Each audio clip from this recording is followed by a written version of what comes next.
નમસ્તે મિત્રો, આજે આપણે વાત કરીશું ઇસોફેગસ કેન્સર વિશે. ઇસોફેગસ એટલે કે અન્નળી અથવા ફૂડ પાઇપ એ આશરે 25 સેન્ટીમીટરની એક મસ્ક્યુલર ટ્યુબ હોય છે જે ખોરાકને ગળાથી સ્ટમક એટલે કે જઠર સુધી પહોંચાડવાનું કામ કરે છે. જ્યારે આ અન્નળીના સેલ્સ એબનોર્મલ થઈ જાય અથવા તો અનિયમિત ગ્રો થવા માંડે અને આઉટ ઓફ કંટ્રોલ ગ્રો થવા માંડે તેને આપણે ઇસોફેગસનું કેન્સર કહીએ છીએ. ઇસોફેગસનું કેન્સર કેમ આટલું મહત્વનું છે? તો એ દુનિયાનું 8મું સૌથી કોમન કેન્સર છે, ઇન્ડિયામાં 6થું સૌથી કોમન કેન્સર છે અને ઇન્ડિયામાં જો કેન્સર રિલેટેડ આપણે ડેથ ગણીએ તો એમાં ઇસોફેગસ એટલે કે અન્નળીનું કેન્સર એ 4થા નંબરે આવે છે. અન્નળીનું કેન્સર મુખ્ય 2 જાતના હોય છે, એક એડિનોકાર્સિનોમા અને બીજું સ્ક્વેમસ સેલ કાર્સિનોમા.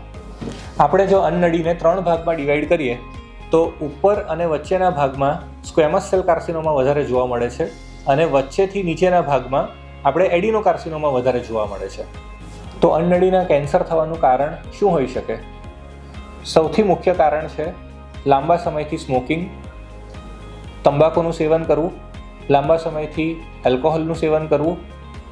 એના સિવાય જો કોઈ વ્યક્તિને લાંબા સમયથી રિફ્લક્સ ડિઝીઝ કે એસિડિટીની બીમારી હોય તો એમાં લાંબા સમયે ઇસોફેગસ કે અન્નળીની દિવાલમાં ડેમેજ થાય અને એના સેલ્સ ઇન્ટેસ્ટાઇનના સેલ્સ સાથે રિપ્લેસ થઈ જાય, જેને અમારી ભાષામાં અમે બેરેટ્સ ઇસોફેગસ કહીએ છીએ.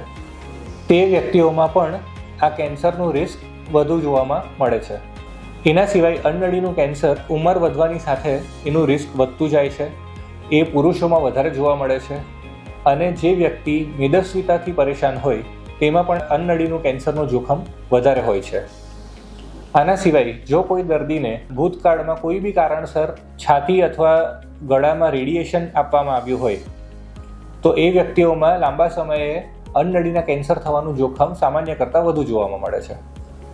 આના સિવાય કોઈ દર્દીએ જાણીએ અજાણીએ જો એસિડ પીધું હોય અથવા તો ટોયલેટ ક્લીનર જેમાં કોઈ બી જાતનું કોરોઝિવ પદાર્થ હોય એક્સિડેન્ટલી પણ પીધું હોય અને એના કારણે અન્નળી ડેમેજ થઈ હોય તો લાંબા સમયે એવા વ્યક્તિઓમાં પણ અન્નળીનું કેન્સર વધુ માત્રામાં જોવા મળે છે. અન્નળીનું કેન્સર અગત્યનું એટલે કહી શકાય કે મોટાભાગના દર્દીઓ જ્યારે અમારી પાસે આવતા હોય છે ત્યારે ઓલરેડી કાં તો લોકલ સ્પ્રેડ થઈ ગયું હોય કાં તો ઓલરેડી એડવાન્સ સ્ટેજમાં પ્રેઝન્ટ કરતા હોય. તો અન્નળીના કેન્સરના લક્ષણો શું હોઈ શકે જેની આપણે કાળજી લેવી જોઈએ? એનું મુખ્ય લક્ષણ છે કે ગળેથી ખોરાક ઉતારવામાં તકલીફ થવી, કાં તો ગળેથી ખોરાક ઉતરતો નથી, કાં તો દુખાવો થાય છે, કાં તો વારંવાર પાણી પીને આપણે ખોરાક ઉતારવો પડે છે. એના સિવાય છાતીમાં દુખાવો થવો, ચોકિંગ જેવું સેન્સેશન થવું, છાતીમાં બળતરા થવા, ઉલટી ઉપકા થવા, બિન પ્રયત્ન વજન ઉતરી જવું, ભૂખ ન લાગવી, ખોરાક ખાતી વખતે કે પાણી પીતી વખતે ખાંસી થવી કે અવાજમાં ચેન્જ આવવો. આ બધા લક્ષણો હોય તો આપણે ડૉક્ટરને તરત મળવું જોઈએ. અન્નળીનું કેન્સર સ્પ્રેડ કઈ રીતના થઈ શકે?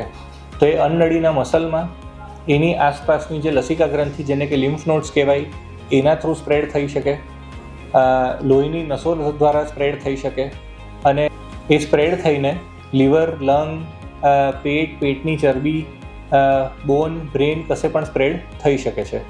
જો એ આટલી બધી જગ્યાએ સ્પ્રેડ થઈ ગયું હોય તો આપણે એને સ્ટેજ 4નું કેન્સર કહેતા હોઈએ છીએ. અન્નળીના કેન્સરનું નિદાન કઈ રીતે કરી શકાય?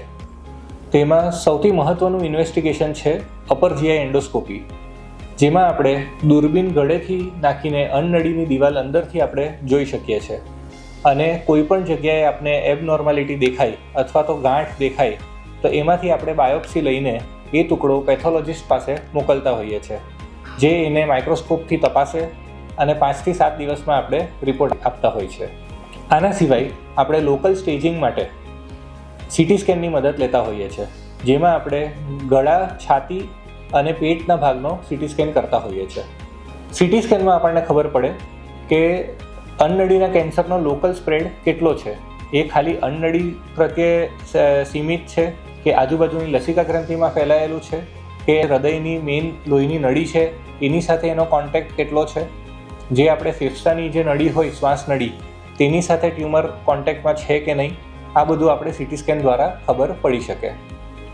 જે દર્દીઓમાં સીટી સ્કેનના કોન્ટ્રાસ્ટની એલર્જી હોય અથવા તો કિડનીની બીમારી હોય અથવા કોઈ કારણસર સીટી સ્કેન શક્ય ના હોય તે દર્દીમાં આ સેમ સ્ટેજિંગ આપણે MRIથી પણ કરી શકતા હોઈએ છીએ. અન્નનળીના કેન્સરમાં આપણે પેટ સ્કેન પણ કરાવતા હોઈએ છીએ. પેટ સ્કેનની અંદર એક ગ્લુકોઝનું ટ્રેસર ઇન્જેક્ટ કરવામાં આવે, જે આપણા શરીરમાં જે રેપિડલી ડિવાઇડિંગ સેલ્સ હોય, જેમ કે અન્નનળીના કેન્સરના સેલ્સ, એમાં એનું અપટેક વધુ જોવા મળે છે. પેટ સ્કેન ના ફક્ત ખાલી લોકલ સ્ટેજિંગ, પરંતુ શરીરમાં બીજે કશે કેન્સર ફેલાયું હોય તો પણ પેટ સ્કેનથી આપણને ખબર પડે છે. પેટ સ્કેન ના ફક્ત ખાલી સ્ટેજિંગ માટે યુઝ થાય છે, પણ જે દર્દીઓમાં આપણે સર્જરી પહેલાં કીમોથેરાપી અથવા કીમો રેડિયેશન આપતા હોઈએ છીએ, તેમાં પેટ સ્કેન દ્વારા એનો રિસ્પોન્સ પણ જોવામાં મદદ કરે છે. આના સિવાય જો દર્દીને સીટી સ્કેન કે MRIમાં એવું લાગે કે શ્વાસનળીમાં ઇન્વોલ્વમેન્ટ છે, તો આપણે બ્રોન્કોસ્કોપીની પણ મદદ લેતા હોઈએ છીએ. જો કોઈ બી ઉપરના ઇન્વેસ્ટિગેશન પ્રમાણે એવું લાગે કે કેન્સર પેટની ચરબીમાં અથવા તો આંતરડાની ચરબીમાં અથવા તો પેટમાં કશે ફેલાયેલું હોય, તો આપણે કીમોથેરાપી કે કીમો રેડિયેશન આપતા પહેલાં એકવાર ડાયગ્નોસ્ટિક લેપ્રોસ્કોપી, કે જેમાં પેટમાં દૂરબીન નાખીને એકવાર ચેક કરવામાં આવે છે કે કેન્સર પેટમાં ફેલાયેલું છે કે નથી. આના સિવાય આપણે જે બાયોપ્સી લીધેલી હતી તેના ઉપર આપણે બાયોમાર્કર્સનું પણ ટેસ્ટિંગ કરતા હોઈએ છીએ, જેમ કે PDL1, HER2, MSIH વગેરે. આ બધા બાયોમાર્કર્સ આપણે જ્યારે કીમોથેરાપી અથવા ટાર્ગેટેડ થેરાપી કે ઇમ્યુનોથેરાપી આપવાની આવે ત્યારે આ માર્કર્સ આપણે મદદરૂપ આવે છે. હવે અન્નનળીના કેન્સરની ટ્રીટમેન્ટ કઈ રીતે થાય? તો આમાં સ્ટેજ પ્રમાણે ટ્રીટમેન્ટ હોય છે. એકદમ અર્લી સ્ટેજનું કેન્સર હોય, એકદમ સ્ટેજ 1, એમાં પણ અર્લી સ્ટેજ 1નું કેન્સર હોય, તો એમાં આપણે ડાયરેક્ટ સર્જરી કરી શકીએ છીએ. પણ સ્ટેજ 2 કે સ્ટેજ 3નું કેન્સર હોય તો આપણે પહેલાં કીમોથેરાપી અથવા કીમો રેડિયેશન આપવી પડે. જનરલી સ્ક્વેમસ સેલ કાર્સિનોમામાં આપણે કીમો રેડિયેશન આપતા હોઈએ છીએ, અને એડિનોકાર્સિનોમા આવે જો બાયોપ્સીમાં, તો આપણે કીમોથેરાપી આપતા હોઈએ છીએ. કીમોથેરાપી અથવા તો કીમો રેડિયેશન આપ્યા બાદ આપણે ફરી એકવાર સ્ટેજિંગ કરીએ છીએ, અને તેના પછી આપણે પેશન્ટને સર્જરી માટે લઈએ છીએ. અન્નનળીના કેન્સરની સર્જરી હવે દૂરબીનથી પણ શક્ય છે. તો અન્નનળીના કેન્સરની સર્જરીમાં આપણે કેન્સરવાળો ભાગ કાઢીને એક નવી ફૂડ પાઇપ બનાવતા હોઈએ છીએ. એ નવી ફૂડ પાઇપ આપણે જઠરથી પણ બનાવી શકીએ, જે મોટાભાગના કેસમાં આપણે બનાવતા હોઈએ છીએ. જો જઠર એટલે કે સ્ટમકનું ઇન્વોલ્વમેન્ટ હોય તો એ કેસમાં આપણે જઠર અથવા સ્ટમક પણ કાઢી નાખીએ છીએ, અને નવી ફૂડ પાઇપ આપણે ક્યાં તો સ્મોલ ઇન્ટેસ્ટાઇન એટલે કે નાનું આંતરડું અથવા તો જેજુનમથી બનાવતા હોઈએ છીએ, અથવા તો મોટું આંતરડું એટલે કે કોલોન, એનાથી નવી ફૂડ પાઇપ બનાવવામાં આવે છે. ઓપરેશન પછી જે ફાઇનલ બાયોપ્સી આવે એના આધારે આપણે કીમોથેરાપી અથવા કીમો રેડિયોથેરાપીની સાયકલ કમ્પ્લીટ કરતા હોઈએ છીએ. જો જરૂર પડે તો ટાર્ગેટેડ થેરાપી અથવા ઇમ્યુનોથેરાપી પણ આપી શકીએ છીએ. હવે સ્ટેજ 4 ડિઝીઝ, જેમાં ઓલરેડી કેન્સર ફેલાયેલું હોય, તેમાં સર્જરીનો ઓપ્શન આપતા નથી. એમાં આપણે પેશન્ટને કીમોથેરાપી અથવા કીમો રેડિયેશન આપતા હોઈએ છીએ.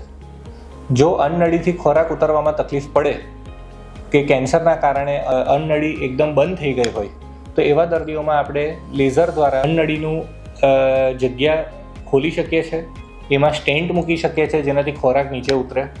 અને આ બધું કામ ન થાય તો પછી આપણે ડાયરેક્ટ એક ટ્યુબ નાના આંતરડામાં મૂકતા હોઈએ છીએ, જેનાથી આપણે દર્દીને ખોરાક આપી શકીએ. ડિફિકલ્ટ લોકેશનમાં કેન્સર હોય, જેમ કે એકદમ અન્નનળીના ઉપરના ભાગમાં, અને સ્ક્વેમસ સેલ કાર્સિનોમા હોય, તો એવા દર્દીઓમાં આપણે ફક્ત કીમો રેડિયેશન જ આપતા હોઈએ છીએ અને સર્જરી કરતા હોતા નથી. એટલે મિત્રો, અન્નનળીના કેન્સરની સારવાર માટે એક મલ્ટીડિસિપ્લિનરી ટીમની જરૂર પડતી હોય છે. જો સમયસર અન્નનળીનું કેન્સર પકડાય અને તેની યોગ્ય રીતે ટ્રીટમેન્ટ કરવામાં આવે તો રિઝલ્ટ્સ પણ સારા આવતા હોય છે. Thank you.